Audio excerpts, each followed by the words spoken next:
A lot of credit has to go to those individuals and those groups that kept the spirit alive.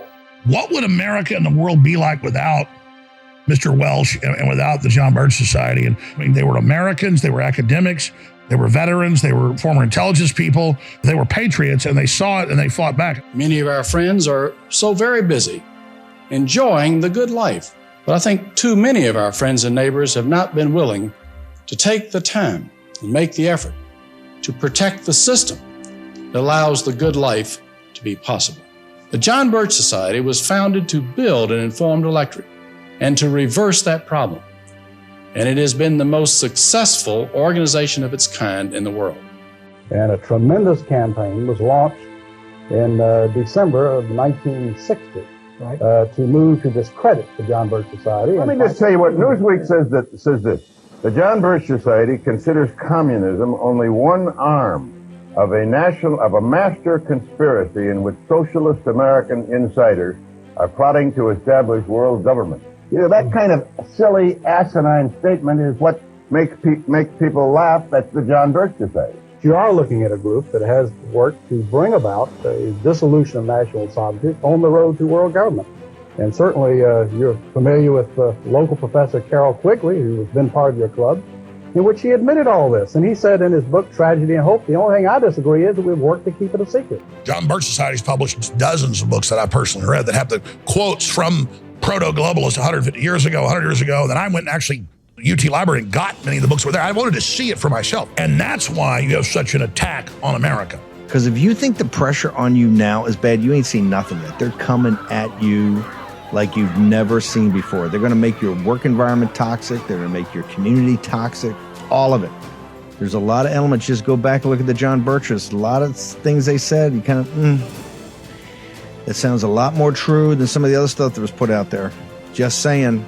You know, it's really rather easy once every 4 years to put a bumper sticker on for 2 weeks. I think that's why it's so appealing.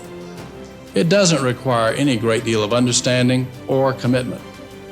But to those individuals who are willing to take a look in the background of the issues and take a look at the voting and the representation of their representative in the Congress and in their senator, these are the individuals who deserve the great praise, and that requires a lot of hard work, day in and day out, not just at election time. But once again, the Congress is the key. We didn't create this country on a 3-day weekend.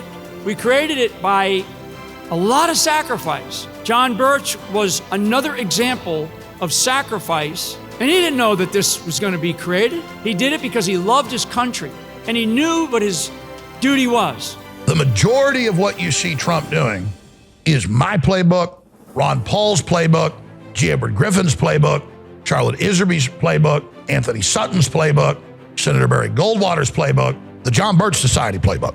And they're the real OGs. Everything they wrote 60, 70, 40 years ago, it was all dead on 100% accurate about the New World Order. They gave us the blueprint of the enemy operation. And because of the tireless work of folks going back into the 50s and 60s and on through today, but it was really the John Birch Society that stood up the first citizen army to expose this tirelessly.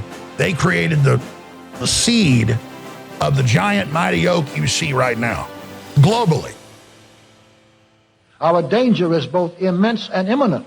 All we must find and build and use to win is sufficient understanding. Let's create that understanding and build that resistance with everything mortal men can put into the effort while there still is time.